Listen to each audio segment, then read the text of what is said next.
Let me ask you about the North American business then. You do seem to be reporting some momentum, some real momentum coming through in North America. So do you finally put behind you the issues of the supply chain there?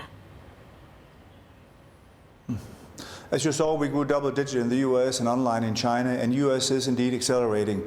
And that is indicative of the fact that our supply chain issues are coming to the end, and that's why we expect a substantial increase in our growth also in the fourth quarter. So overall, we grew probably at 2.5 times the market rate in the US, and we were very happy with the performance, not only in the US in the third quarter, but overall.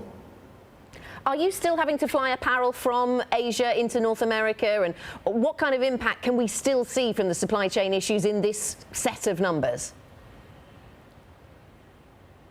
So in this set of numbers, you can see a slight impact in the gross margin. You can see a very little impact on the growth rate, and in the fourth quarter, as I said, you will not see any growth, impact on the growth rate. On the contrary, what you're going to start seeing in the fourth quarter is the first indications of the Euro 2020, the European Championship in football, that of course we look very much forward to and hope that one of our teams will win.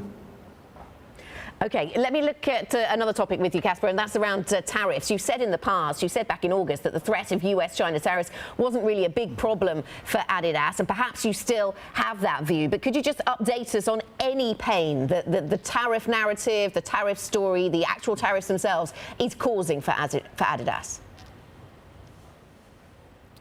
So we do 23% of our total business in China, and we have 19% of our manufacturing capacity in China. So from an import standpoint, we still see very, very little impact in our overall numbers. It's actually the level where we don't mention it in our quarterly report because we don't see it. What we're much more concerned about, and I also stated that following our second quarter result, is the volatility that potentially could come into the currencies with a sizable Chinese business. But from an overall reporting standpoint, we do not see an impact in our US numbers at this stage. Our concern in the US is if the consumer has less money to spend, of course they'll spend less money also on our product. But reportedly, we do not see an impact that is worth mentioning in our numbers.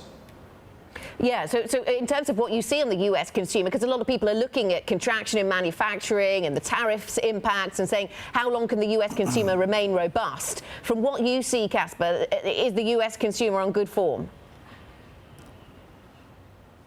The third quarter was the best quarter for us this year in the U.S. with double-digit growth, and they're leading us, to a record year this year. So we confirmed the outlook for the year. So right now we're not seeing a substantial contraction in the U.S. Consumer market, and we'll continue to expect above-market growth also for the fourth quarter and going into 2020. So we still remain bullish on the U.S. market, even though you might see a slight contraction, but we don't see that will be an inhibitor to our growth ambitions in the U.S. or globally at this stage. Let me talk to you about China then and your growth plans there, Kasper. The last quarter, of course, we saw the NBA and rivals like Nike being caught up in some of the culture war going on between the US and China, finding themselves speaking out in favour of democracy and taking a stand there. Do you see a role for sports brands in talking about democracy? Is that something that sports brands should be doing? I don't think that sports brands, and I speak for Adidas only, should be a political brand. We're present in more than 75 countries in the world.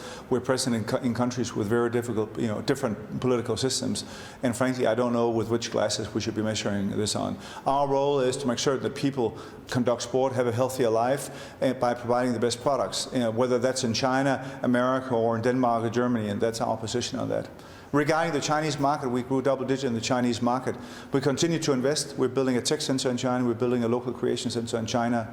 And our absolute growth in China in the first 9 months, our absolute growth is the same size of our total Adidas business in France. So China remains a very important market for us also moving forward.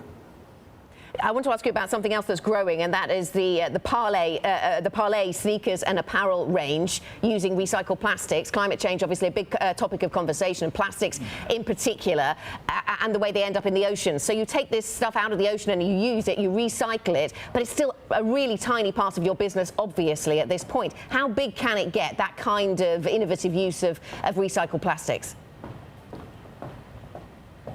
Oh, that will become very, very large. And next year we're going to announce 2 very large extensions to our recycled plastic business. Our aim is to take as much plastic back from the world as we put into the world. By 2024, we'll only use recycled polyester in our products. So we see sustainability as the single biggest opportunity for us as a company, and that's why our shoes or apparel made of recycled ocean plastic is probably the biggest strategic drive into new product innovation for the future. And we see the consumers globally resonating to that, whether you're in China, the UK, or in the US.